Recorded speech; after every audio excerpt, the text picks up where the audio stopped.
Okay, good morning, everyone. Again, thanks for joining us today to talk about AdWords for e-tailers and Google Shopping. My name is Adam DeYoung. I'm a marketing manager here at National Positions. We're really excited to have this webinar co-hosted by Google, and we're just going to sort of introduce ourselves, and then we'll jump right into it. So just as a little intro, we are fielding questions both in the chat box here and on Twitter. So we really encourage you guys to reach out to us on Twitter for any questions that come up. We'll answer them in about 40 minutes or so at the end of the presentation. You can reach us at that Twitter handle, and if you hashtag PLA Ninjas, we'll sort of move your question to the top of the list. So without further ado, let me introduce everyone. We're joined here from Google by Kelly and Samir. Kelly is a senior marketing strategist at Google, and Samir is a strategic partner manager.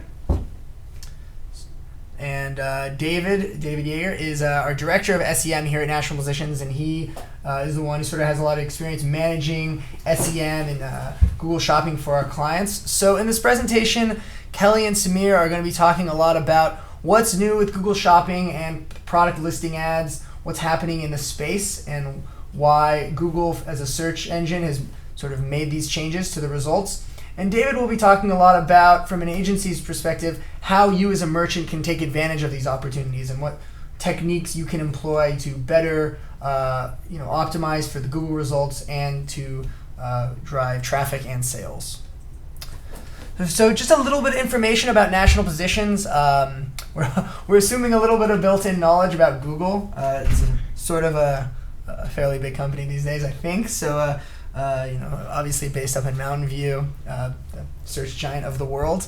But here at National Positions, we're based in LA, and we are an internet marketing agency. We were founded in 2004, and we have about 1,500 clients worldwide, and we focus really in SEO, SEM, conversion. We're sort of a soup to nuts internet marketing agency, and we've been on the Inc. 500 list last 4 years, and we've won some various awards and accolades for our work.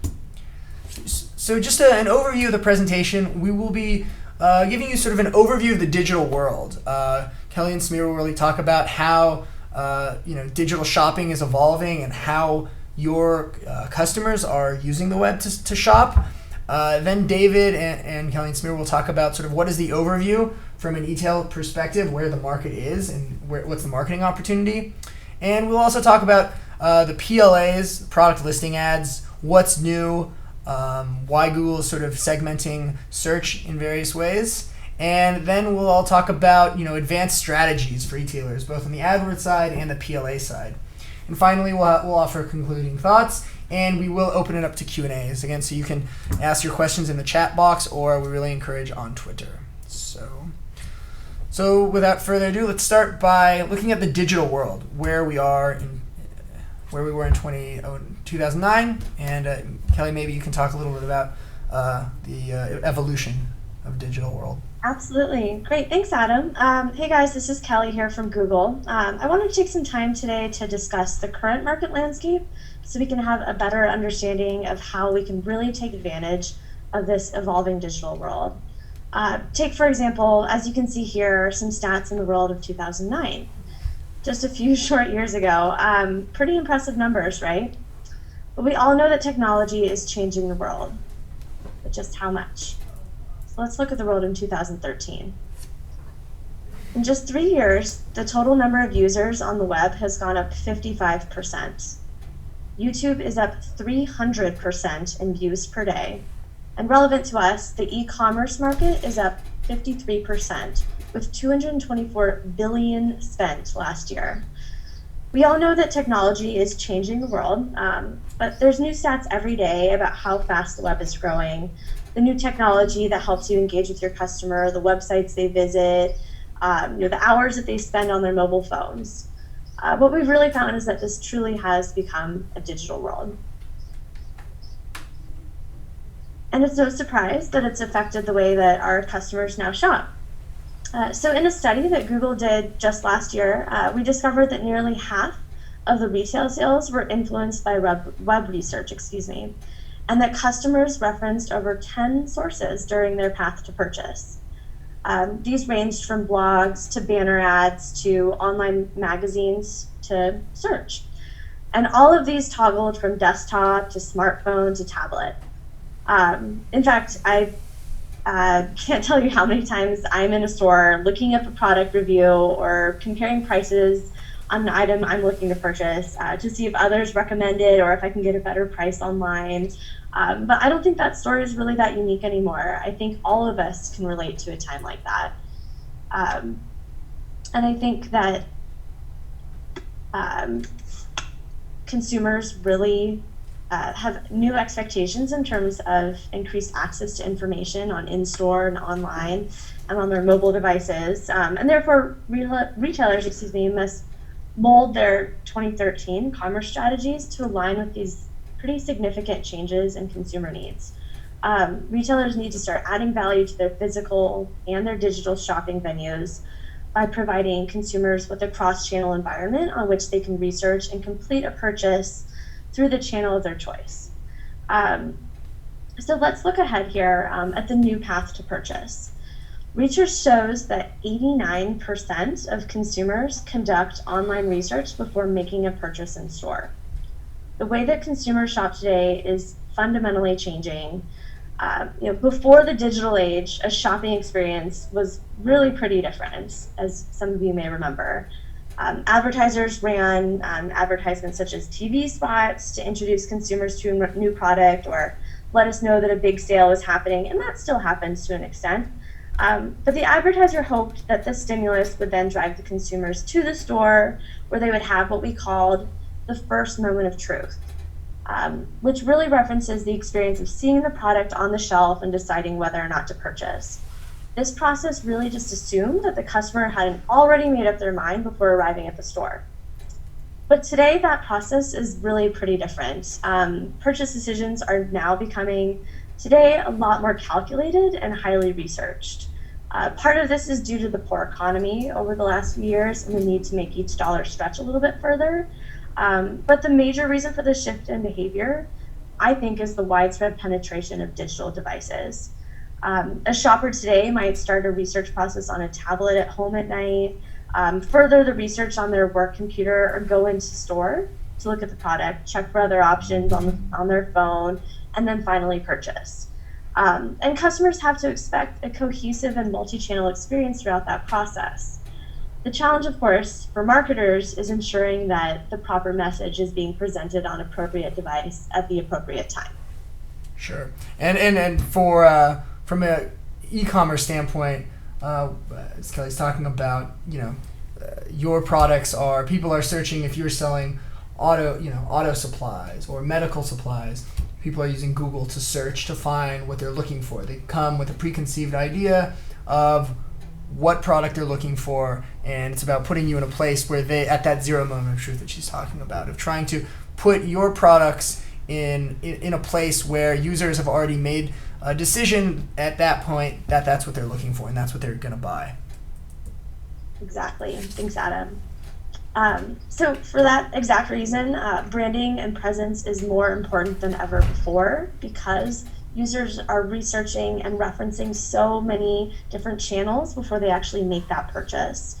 It takes more than good prices and gimmicks like free shipping to appeal to consumers these days. You have to really create a strong brand connection and remain in their consideration set through multiple different points in their purchase cycle. Establishing your presence as the dominator in the market right away once the user begins their purchase funnel, let's just say on search, as you can see here, is really the best way to set the precedent for your customer and forge a potential relationship with your brand. So throughout the rest of the webinar, I think we're going to be talking and walking you through the best practices on exactly how to do that and to take advantage of the opportunities online, especially for e-tailers. And with that, I want to pass it over to Samir, who's going to be talking through Google product listing ads. Great, thanks, Kelly. It's a key point that she had mentioned on a previous slide around branding and how important that is in today's online world. So for the next few slides, I wanted to walk you through product listing ads, what's formerly Google Shopping. For those of you that don't know, I just wanted to show a couple quick snapshots of what product listing ads are. So similar to the slide before on flannel shirts, what you notice in your general search box are, in this example, anti-aging cream. On the left-hand side, you see your standard search text box, which I think most folks are used to now. So you have your ads related on the top and your organic listings on the bottom. But now what you may be seeing more frequently are the image ads on the right-hand side. And these are essentially your product listing ads. So you have a picture of the product as well as, a link to the website, a price, and even what store you can buy it from. So if you're not used to it, you may be wondering where they actually show up or where they display. So product listing ads do come up on your desktop search, your mobile and tablet on both Google.com and Google Shopping. On your top ads, you can see up to 5 different product listing ads. And on the right-hand side, you can see up to 8. So classic example here for holiday dresses, you have the 5 right below the 2 sponsored ads at the top. And then on the right-hand side, you can go all the way down the full page for up to 8 ads. Now, let's get a bit into why should we care about product listing ads, or why is Google changing this for the everyday user?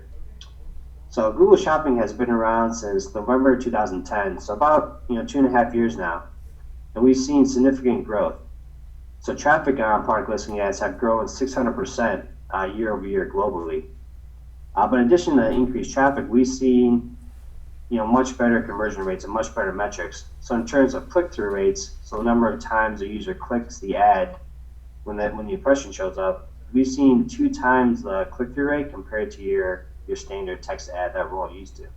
And so going from that, we want to look at, why use product listing ads? That's a pretty good sort of sampler as to why, but when we dig deeper, there are myriad reasons why we really want to use PLAs as merchants because of the improved engagement.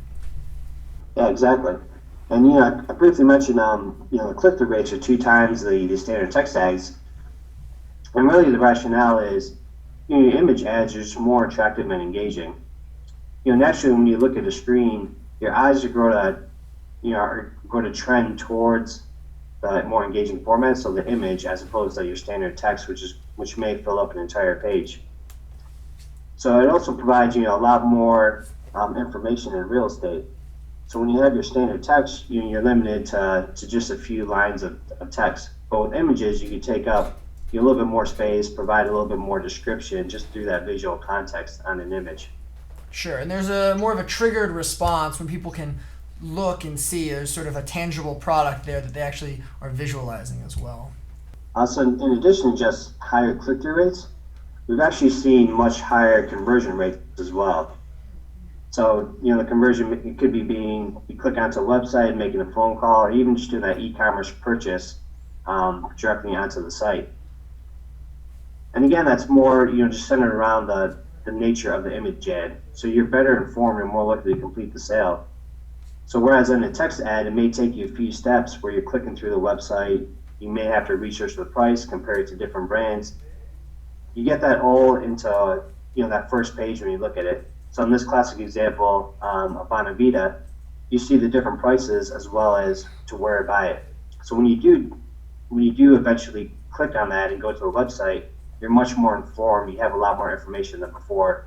So therefore, you're more likely to convert and complete that sale. And then also, just in terms of targeting, and I know National Positions is going to walk through this more and more detail about how to actually set it up. But just a high-level overview, Google actually just automatically selects the most relevant products once you set up your Merchant Center account. So there is some kind of upfront legwork, but once you do that, it's a really seamless process. So whenever a user enters a query, Google automatically pulls the most relevant product to ensure that you're getting that high-quality traffic and the most informed consumer. And then also you do get the increased exposure. I talked before about the additional real estate that you get because the image ad, it does take up a little bit more space. In addition, your product listing ad can show up in both the sponsored ad results as well as the organic results. So, classic example here on the right-hand side, you could have a few images from the sponsored ad, but Google will also pull from your Merchant Center in the organic listings. So you can show up, your image can show up 2 times or more on a given page. All right, so thank you guys. That was a really great overview of where PLAs and where the movement is on the Google Shopping side from Google's perspective. I want to sort of talk to you, David, about what are the bottom line impacts of these PLAs that we're seeing for merchants in various industries. Thank you, Adam. So we actually did a cross. We've been on since Google Shopping went from free to paid. We've been on it in free. We've done it through the paid side. We have a lot of experience, a number of clients.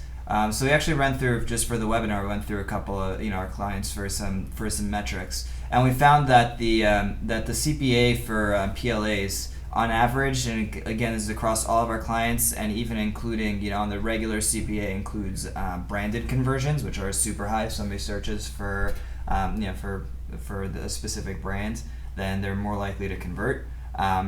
But even that being said, PLAs are still on average 23% lower, the cost per acquisition, cost per sale, than a regular text ad.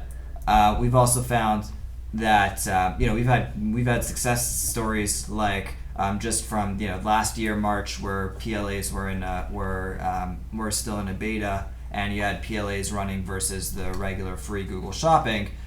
From last year to this year, including the free Google Shopping, we've seen up to 600% increase in sales for some of our clients, which has been obviously absolutely huge for them.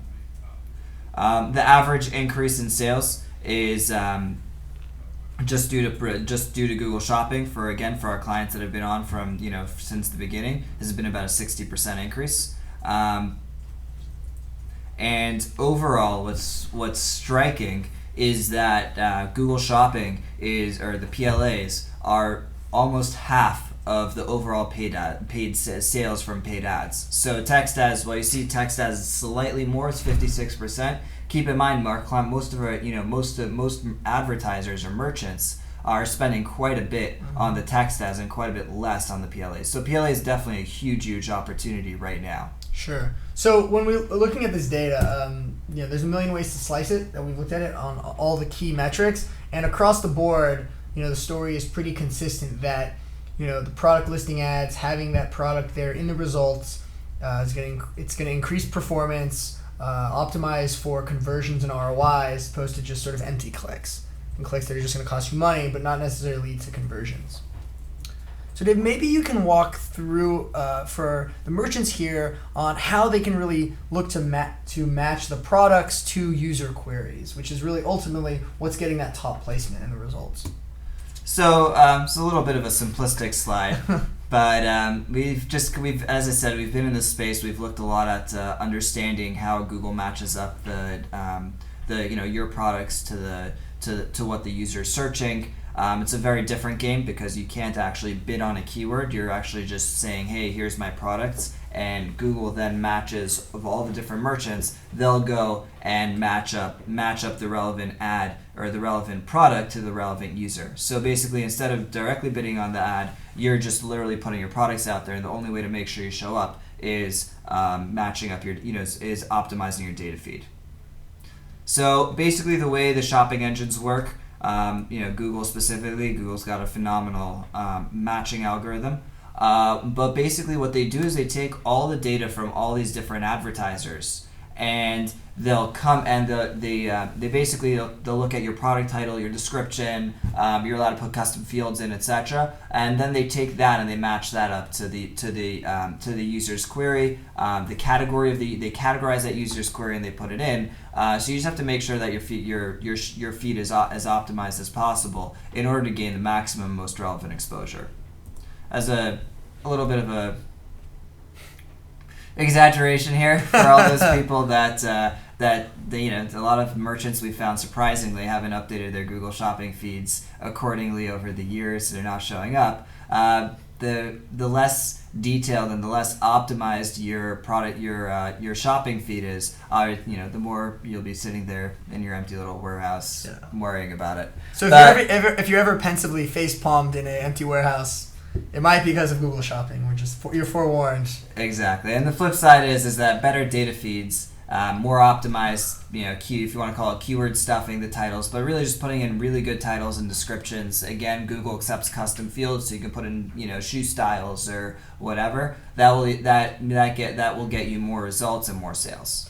Dave, one of the questions I think merchants would have is, obviously this is sort of for dramatization, here's empty titles and descriptions and price and links, so it's an empty data feed. But what would be an example of just an unoptimized data feed that they have, that, what would that look like, and what are we when we see a client, a merchant that has sort of a feed that's not doing very well, it might not be empty, but what does it look like probably? Well, oftentimes, because you're dealing with thousands or tens of thousands or hundreds of thousands of products, the default the manufacturer gives you data, the product title that's not very full, it's not very descriptive at all, and therefore, even though you categorize it properly because Google has all the shopping categories, but because the title and description don't even have your core, like what the product is, it just doesn't show up well. It doesn't get a lot of exposure. So it's really important to really take all the data points that you have and just merge them together to create very descriptive titles and descriptions. And again, if you can filter out of your data and add custom fields like again what style of shoe they are, or oftentimes most categories color isn't required. Add in the color, because Google looks at if you give it organized data, it's a lot better than just random disorganized data. Okay. So the bottom line is that most merchants, they aren't really taking advantage of product listing ads for a number of reasons. Dave, what would you say are the reasons why PLA sort of hasn't been taken advantage of, and as a result offers a really great opportunity in the market right now? Well, I think the biggest thing is that on the Google side, when they switched a lot of when it was free, there's a lot of people that just, oh yeah, my shopping cart does a one-click export. They did a one-click export. They never looked at it. The savvy advertisers, the savvy merchants realized how much Google Shopping was providing them. They're all over it. So as a consequence, even though when Google's looking at the stats like, wow, like, hey, we're driving so much in traffic and sales, and there's a lot of lower quality listed ads and organic. They said, hey, with this move over, a lot of the merchants will start paying for it because of the value. The honest truth is most merchants haven't even realized it, haven't noticed that tick, they have that drop in sales, etc. So there's a lot of paid spots open that people aren't taking advantage of. And here are some results that we've seen for some of our clients that we've helped them generate by leveraging Google Shopping and the techniques you're talking about. Talk through a little bit of these sort of results and why they're really dramatic results in 30 days. Talk through this. Okay. So first off, each of these clients actually already had feeds running for Google Shopping. Again, some of them are free, some of them are paid. So this is over the past year or so. But a lot of that has to do with our optimization techniques, just again making more descriptive titles and descriptions. Some things, stupid things like checking your Merchant Center account and making sure that you don't have disapproved ads, tweaking the different product descriptions, and then just bidding. We also have some bidding techniques we'll talk about in a little bit that are absolutely crucial, and these are, I would say, fairly standard results. $10,000 to $20,000 in increase in sales just by optimizing your PLAs better is not an unheard of increase. It's fairly standard. That's good news for the merchants here who are looking to take advantage. Kelly and Samir, maybe we can talk to you guys a little bit about the advanced AdWords strategies for e-tailers, looking at Google's best practices and how to better leverage those for the merchants who are here joining us. Yeah, absolutely. Great. Thanks, Adam and Dave.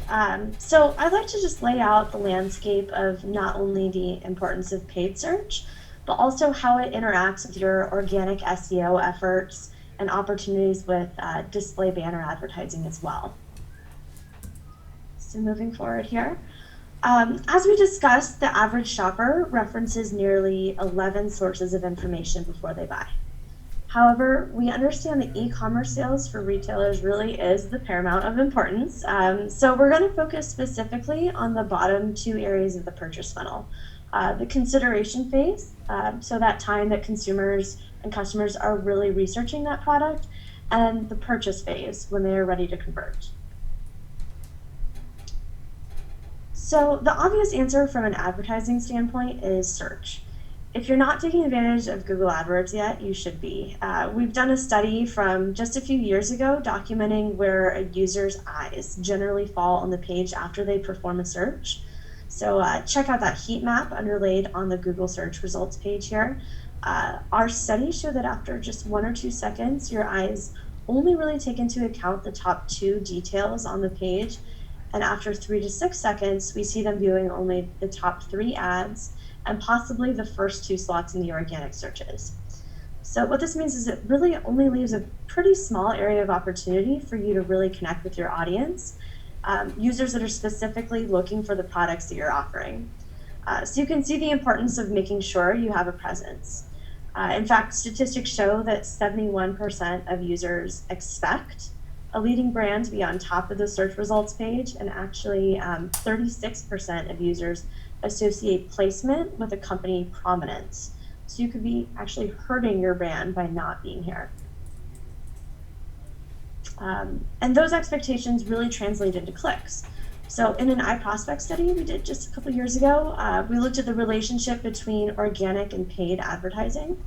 What we found was that if a company had only organic search presence, there was a 42% lift in click-through rate. For companies that were just taking advantage of paid ads, there was a 53% lift in click-through rate. But when they had a strong presence in both organic and in paid search, there was a 95% increase in click-through rate, which is huge for us.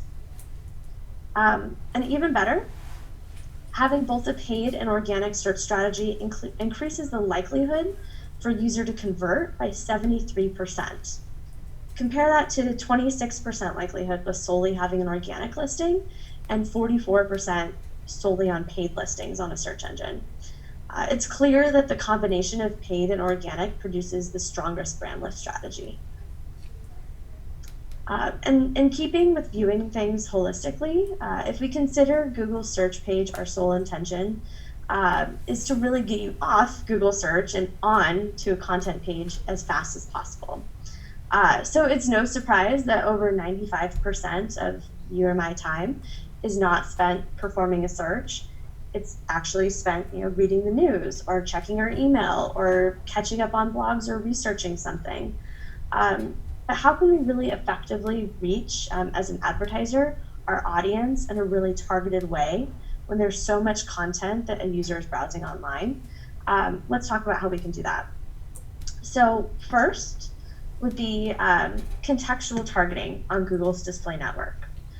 For those of you that aren't familiar with Google Display Network, that refers to the millions of sites that allow Google to advertise on them.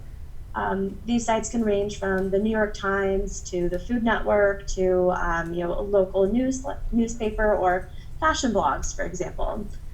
The way that we target these sites with contextual targeting is by scanning the pages for relevant content, essentially by keyword matching. So very similar to how you would run on various keywords for a search campaign, we would run those same keywords across Google's display network and scan them for relevant keyword matching.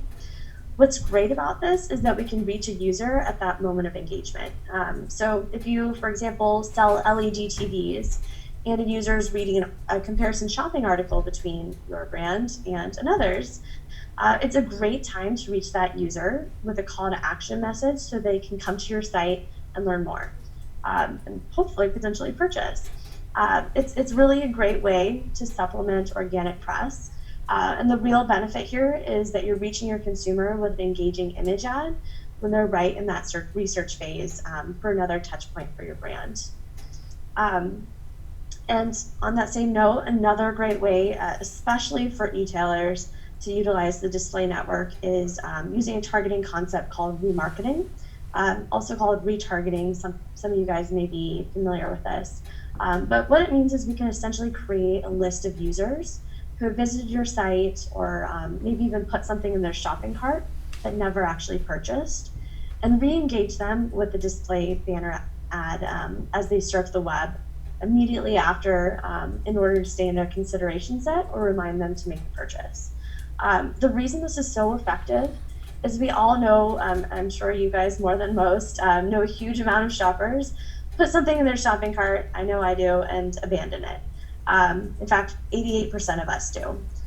So with remarketing, we can increase conversions on those abandoned shopping carts or those people that have come to the site, shown an interest but never actually really engaged, and increase conversions by up to 51% with remarketing.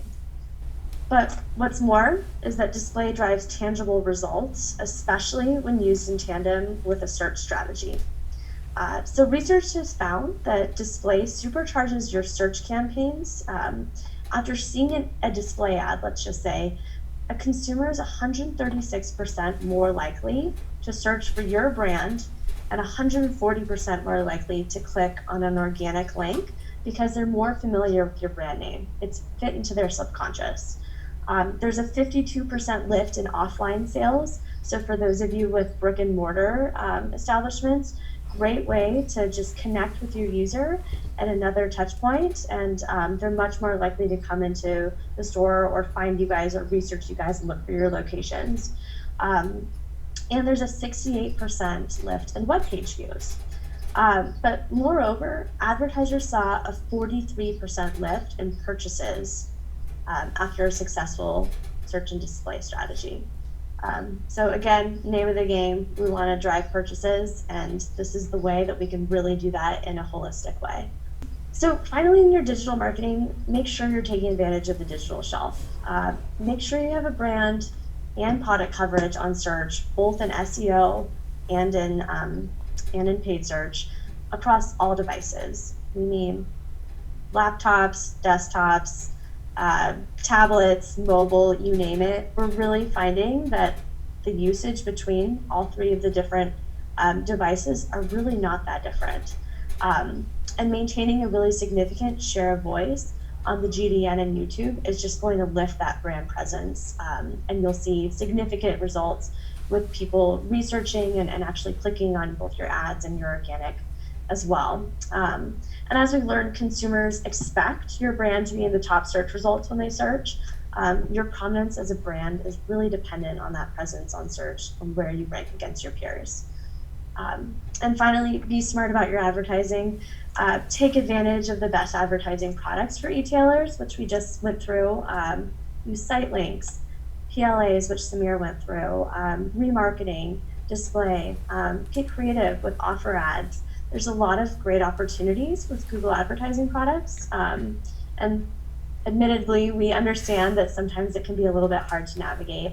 And that's where we really see a huge value in working with a team like National Physicians, where they can really help you navigate through all the different products and what will work best for you or what your company's objectives are.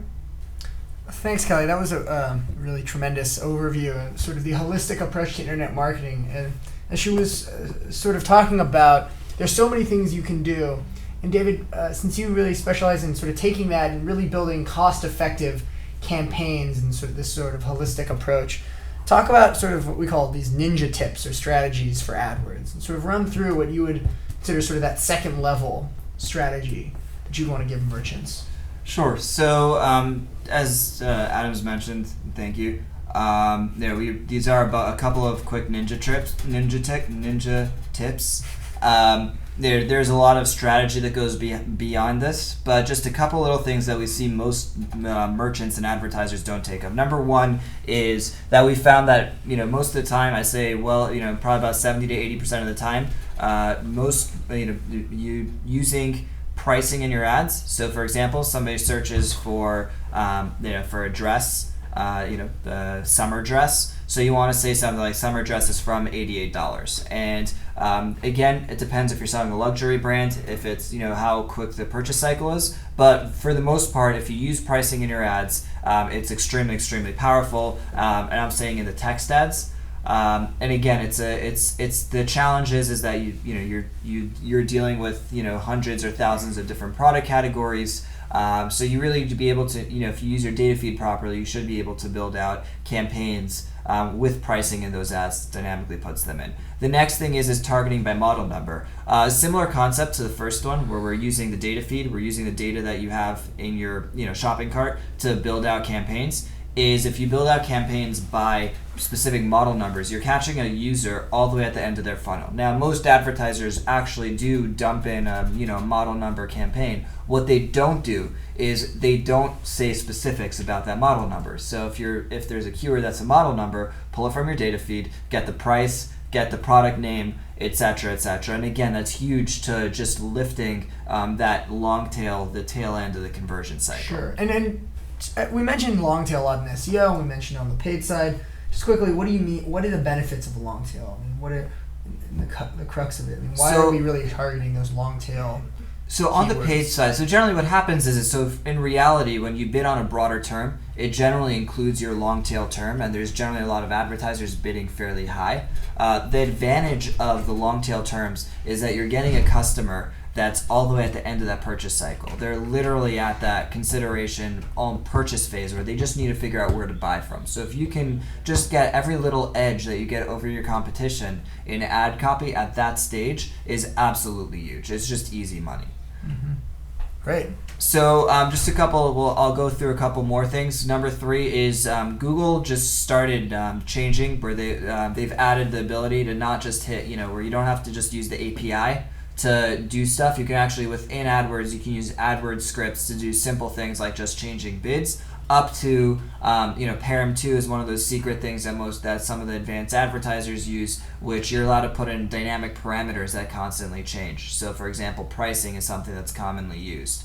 So AdWords scripts allows you to access that without building everything off the API and going too crazy. You actually can literally do it within the AdWords interface and control a lot more. So there's a lot of fun stuff to be able to do there. Just automation tools.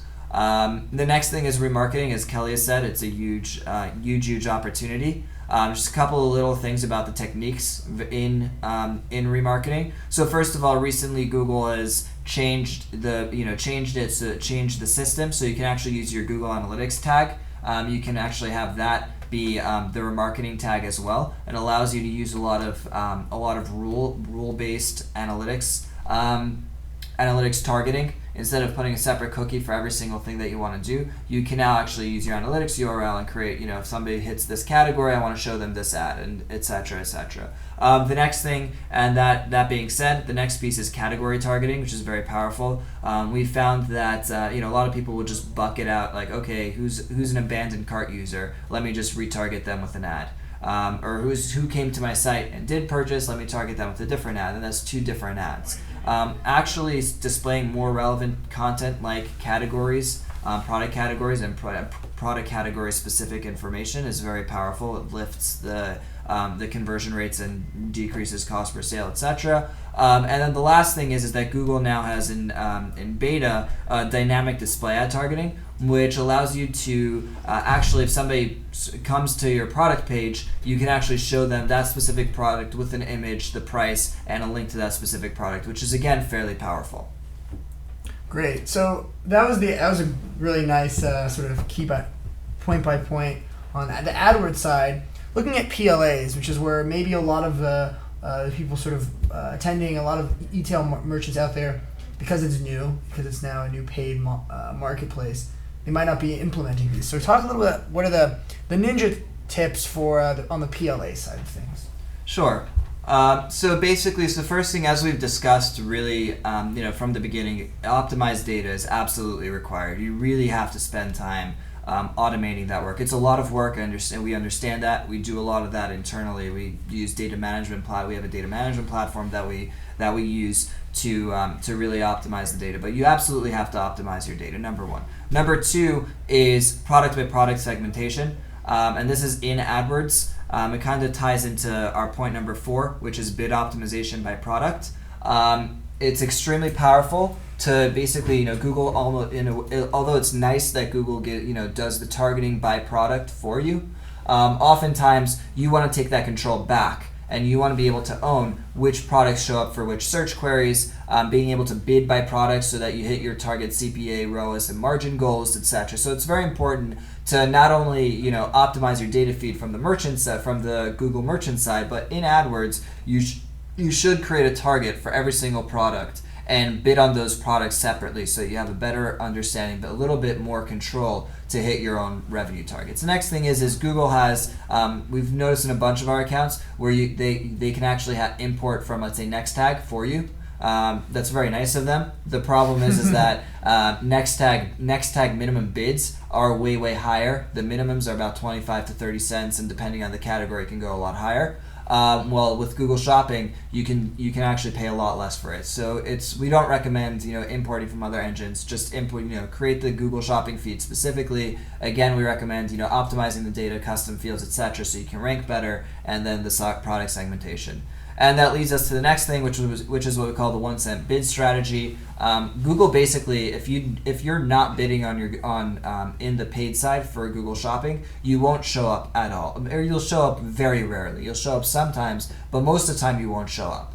However, if you put in even, let's say, a 1 cent bid, and there's a lot of empty, there's a lot of times where there's an 8 box on the side, there's 8 little products, but there's actually not 8, surprisingly, there's not 8 merchants that actually bid on it. So by bidding 1 cent, we've gotten some of our clients a lot of exposure, clicks that are less than a penny, but they're still in the game. Again, that's a short-term strategy for the next couple of months as merchants realize how powerful it is, but that's what we call the 1 cent bid strategy. And the last thing is that Google's actually nice. Even though they take away some of that control of the bidding by keyword, they still give you that transparency of which keyword is searched, which is unique to Google. Nobody else in the industry, in the shopping engine industry does that. And that, because of that transparency, you can actually go through and identify keywords that aren't performing for you and negative them out, period. Or you can even, just for that specific ad group, you can go negative them out. And that's very powerful, just again, increasing your performance, your ROI, taking a little bit of control, which keywords are showing up for which products are showing up for which keywords, etc.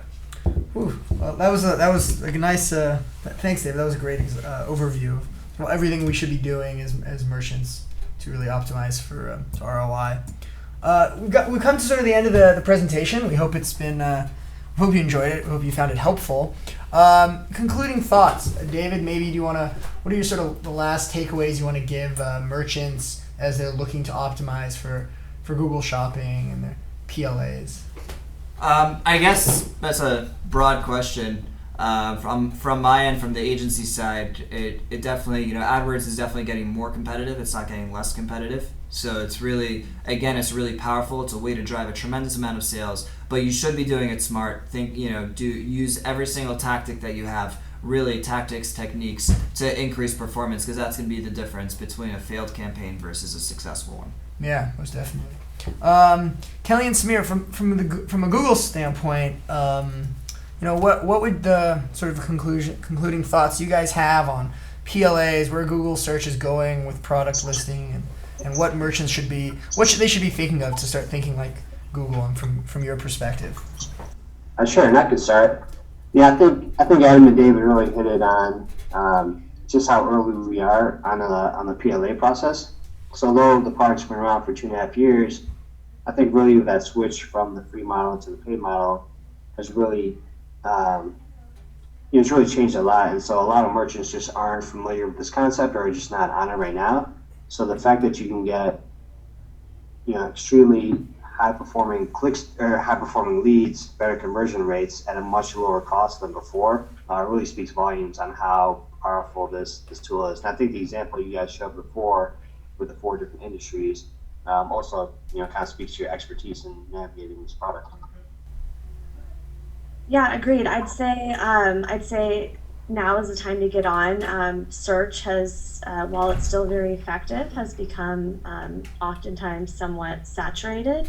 This is a great way to deliver your exact product. As we saw, click-through rate is tremendously higher. You're giving the user a preview of what they're actually looking to purchase. And as a result, the clicks are extremely cheap right now in the cent range, which all of you that are taking advantage of Google search are probably not seeing quite as low CPCs. So it's definitely, 1, higher converting, and 2, cheaper. It's just a matter of getting started with it. Sure. And if I could offer maybe just one last sort of I guess, postscript. A lot of you guys who are attending, you're probably doing organic, probably doing some SEO and some PPC. I think if there's an overarching sort of theme that covers both, it's that Google search is segmenting out, whether it's on local side, whether it's on the product side. So the more long tail your campaign can get, the more targeted you can get and strategic in whether it's your SEO or your paid campaigns, the more likely you are to have cost-effective traffic and deliver the ROI you're looking for. So we really want to thank you guys so much for joining us. We really had a lot of fun. We hope you found it helpful. Just one last thing before we get to Q&As. If you let us know if you want a free audit. David and his team in the SEM side, they're offering free audits to everyone who attended. In fact, when after the Q&A, when you exit the webinar, you're going to have a survey question to ask if you want a free PPC and Google Shopping audit. And if you answer yes, David and his team will get to you right away, hopefully today, if you'd like. So we're really going to look at a customized review of your PPC campaign, your Google Shopping, what you're doing in your market, and where the gaps may be, what are you doing well, what can you be improving on, and really kind of to give you actionable action items that you can take and implement to achieve your campaign goals. And I'll just add that quickly, Adam. A lot of the stuff that we've talked about are really general recommendations. We really do, on our free audits, it's about a 23-page audit. It goes through very specific. We go through your account, specific areas of opportunity that you can that you can target and improve, as well as again, just a strategic overview, strategic opportunities for you in your market. Sure. And here's David's contact information: 818-224-7517. You can email him at davidj@nationalpositions.com. If you want to email me, I'm adam@nationalpositions.com. So we're happy and we're available whenever you guys want to chat and pick our brains about this stuff. And now we'd like to open it up to the floor for questions. So I'm just going to look at on Twitter and in the chat box here. Again, thank you guys for the participation. So if you guys have any questions, we're just going to sort of go through the list here. And is ZMOT an acronym? Thanks, Jim, for your participation. Yes, ZMOT is an acronym. Kelly, maybe you want to talk a little bit about this. I think you touched on it earlier, but what does ZMOT stand for, and what is sort of the whole idea behind it? Sure. So ZMOT means Zero Moments of Truth. It's actually taken as a spinoff from Procter and Gamble, who came up with what's called the first moment of truth. Now we're looking at that phase, that research phase where people are sourcing different information. They're essentially making their decision before they actually go to the shelf to purchase. We're calling that the zero moment of truth, because that's why it's so pivotal and important to make sure that you're part of the conversation before they actually make the purchase, whether it's in-store or online, because we're finding that generally now people are really making that decision during that zero moments of truth, which is ZMOT for short. Yeah, we like it. We like ZMOT for short too. That's a nice acronym. Ray has asked, are organic results affected by ad spending by the vendor? David, maybe do you want to field this one, because I think this is a pretty common question. Absolutely not. Kelly and Samir can probably talk to this a little bit better than I can, but there's zero correlation between the organic rankings and the paid ones. Yeah, Kelly or Samir, do you guys want to? Is this a question you guys get from merchants often about how organic and paid sort of are aligned, or if they are at all? So, while there is no real relationship between organic and paid search, we did go over the benefits of having a strategy with both. That being said, the more, Google's algorithms reward popularity, right? Your relevance, the amount of times that you are clicked on for different keywords. If your brand is being clicked on more, whether it's you paid or organic, the likelihood of you serving higher on the results page is that much better. So there's not a direct link, between, we don't reward our advertisers on the Google end with better organic results, but the user does, right? By clicking on the ads or clicking on the organic links and rewarding the popularity or relevance to whatever the keyword is that they're searching for. Sure. And the next question from Ilan, thanks Ilan for the question, is in response to product listing ads, is it geared primarily for the retail industry? For instance, what about industrial products? David, maybe you want to field this one? So it is primarily, I think the answer is yes and yes. It is primarily geared towards the retail industry. However, we have found success with clients in the industrial area. Keep it in industrial stuff, purchase sizes of $50,000 products or whatever. It's just very important. Again, it depends on the industry. Sometimes Google has it, sometimes Google doesn't. So if they do, that's a great place to be in. But your site also does have to have price, image, and a place to buy. Again, consumers probably won't buy a $50,000 product through your site. However, it's definitely, if you have at least a quote form or something there where there's a price and purchase box, you should be able to at least get away with it and get your listings in. Okay, great. That's and nice. to touch on that as well, sorry, quickly, we've seen a lot of success with B2B, I don't want to call it retail, but B2B products where let's just say like a semiconductor company, for example, that might have very unique kind of long tail type of products that aren't as generic as a pair of jeans. It's like MOSFETs and things like that. We actually do have a beta coming out that is specifically geared to that B2B retail or industrial space. So that's an area of opportunity that you can work with national positions, and national positions can work with Google on potentially implementing. Okay, great. We do have another question here from Haneo. Are PLAs specifically for products, or can they be used for service-based businesses, i.e. airport shuttles? David, you want to just quickly, Again, for the most part, I think the answer is no. Industrial products, as Kelly has said, there's definitely been some success. Kelly and Samir, correct me if I'm wrong. I don't believe there's anything for service-based businesses in the Google Shopping side. That is correct. Yeah, it's for products right now. Not to say that won't change in the future, but for now, the way the product is set up is for non-service products. Sure. We have a quick question from Ali Ashton. Is the webinar available later? It's a nice question. It's a good one. And yeah, we are recording this, and we're actually going to send out the recording to everyone who attended and signed up. So you can watch it later, sort of go over, hash out any things that you want to sort of watch again to get more information on, and it'll be available whenever you'd like to watch it. And then Jeremy, follow up to that, Jeremy asked, can we obtain a copy of the slides from this presentation? They will be put on our embedded on our blog, so you can check out our blog to find them later today, and on SlideShare, so you can always go and grab them. They're going to be readily available from that, so you can have the slides as well as the video recording. And just a quick question from Margaret. Thanks for the feedback. It was really good. Thank you guys. You can call David to strategize about this again, to get a free audit on the organic side or the paid side. Email David at davidj at National Positions, and his phone number 818-224-7517. He's available whenever you'd like to chat.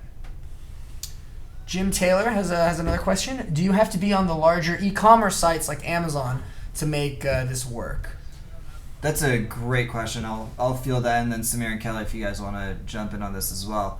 Well, we've actually found we've had a lot of startup clients that start up with PLAs, with product listing ads, just because, again, they're so cheap and so valuable that it's really, again, your site has to convert well, but assuming your site converts well, it's a great place to be. As a random aside, Amazon has actually stopped advertising in the Google Shopping listings just because they have their own competing Amazon product ads product. So we actually kind of have to thank Google for and Amazon for that little war. It saves us from competing with the Amazons of the world in product listing ads. Yeah, and Kelly and Samir, maybe you want to touch on that as well? Yeah, I could add a little color. We've definitely seen a lot of success for smaller kind of local businesses. And I think it really ties back to the point of you're getting higher conversions at a lower cost. So it's allowing kind of smaller business to compete with maybe a larger company with a bigger advertising budget. Dave Fogel has a question as a follow-up on the PPC and SEO, question. It sounds like PPC does help SEO. Just to clarify, no, that you really have to view them separately. I think what Kelly and Samir were talking about is that, you can help, you're promoting yourself, and obviously the goal of SEO and PPC is to drive cost-effective traffic that delivers ROI. You can do that with both. If you can afford both, they're both really great campaigns to sort of go for. But one doesn't impact the other, but directly. That I think that's really the way to look at it. Yeah, the point there is that you're going to be driving more traffic and clicks to your site if you do have a supplemental paid campaign, but that only affects the popularity of your site, which then obviously does in some way affect your organic search results, but there is no direct relationship from the Google end between paid advertisers and organic. It's just the fact that we're going to be driving more traffic, which then boosts your SEO, just because as a result of driving more traffic, that does help. Sure. Does that make sense? Yeah. I mean, I think you want to look at it, as Kelly was talking about, you want to look at your internet marketing from a holistic standpoint. So you want to use it using your organic results, paid results if you can, display, remarketing, all these. So there's tie-in the sense like how is everything working together to drive convertible traffic. I think that's in that way that everything works together. Matthew Bass has a question. What is the use for the keyword box in PLA campaigns? This is a great technical question. David, maybe you want to field this one? Sure. I mean, at the end of the day, you're building your PLA campaigns in your regular search. So, really, there's not real. It's not like when you put a keyword in there, the PLA targeting is separate from the keyword targeting.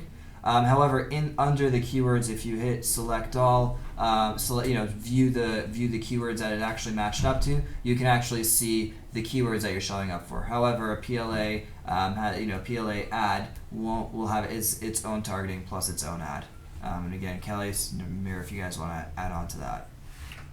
Got it on my end. Okay, great. Art has a great question. Thanks, Art. Will Google offer an easier control panel to manage the PLA? Currently, the control panel is much more difficult than the AdWords control panel, and it took me months to even find out how to advertise on the PLA. Kelly and Samir, maybe you guys want to field this one first, and then David can sort of follow up. Sure. Appreciate the feedback.